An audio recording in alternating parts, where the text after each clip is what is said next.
about time. Now may be a good moment to pause to contemplate our relationship with time. We can start by recognizing that the way we mark time is a function of our culture.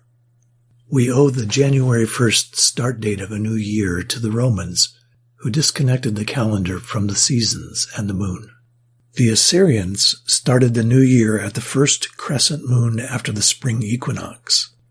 Not a bad idea to start your year at the beginning of the growing season. But the Romans had a different agenda. The imperial power structure was more important than anything else. Not only could the emperor name a month after himself, he could decide when the year started and how long it would be. Just notice that we inherited that from them. How does that inform who we are and how we relate to the planet and to power structures?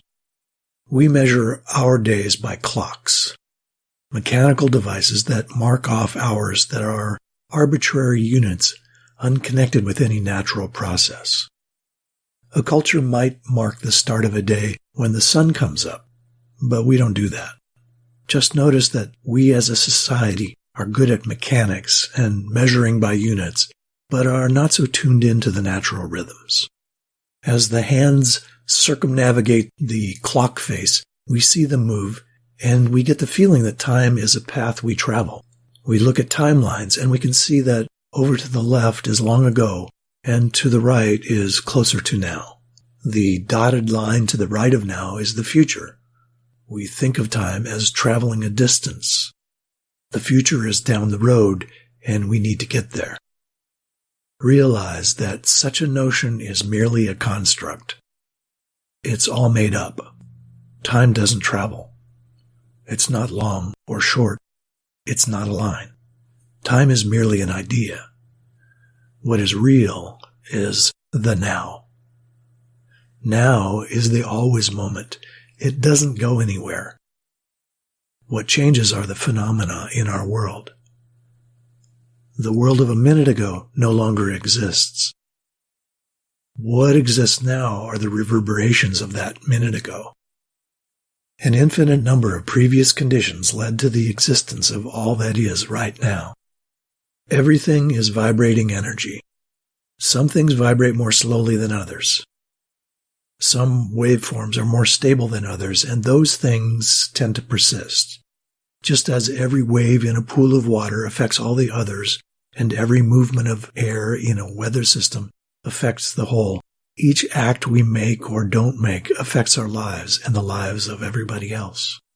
What is now was generated from what was before, but what is now is all that is. We perceive the recent past in memory that is made up of sense impressions. If we strike a gong, the sound persists for a while after the strike. In the same way, our senses reverberate with recent experience, and so what was seems to persist. Those memories with significance are placed in long-term memory, so that the nerve firings in our brain as we recall a memory reflect in some fashion the nerve firings that occurred at the original moment of perception. These stored memories give us the impression that the past still exists, yet it does not, except in the reverberations that linger through their effects and our recollections. To experience the eternal now, we need to slow down the churning of thought. It takes effort of intention to just attend to the perception that is occurring moment by moment, and to withdraw attention from recollection of past and projection of future. As we shift into that present moment experience, we more readily perceive what is real and what is important. Our usual time-bound mode of perception tends to get caught up in the froth on top of the wave and misses the ocean itself. Let us choose to live more often in the present moment. Just breathe. Let go of the stream of thoughts. Notice the act of perception as it happens. And then the next act of perception. Sense the wave of existence as it is created moment by moment.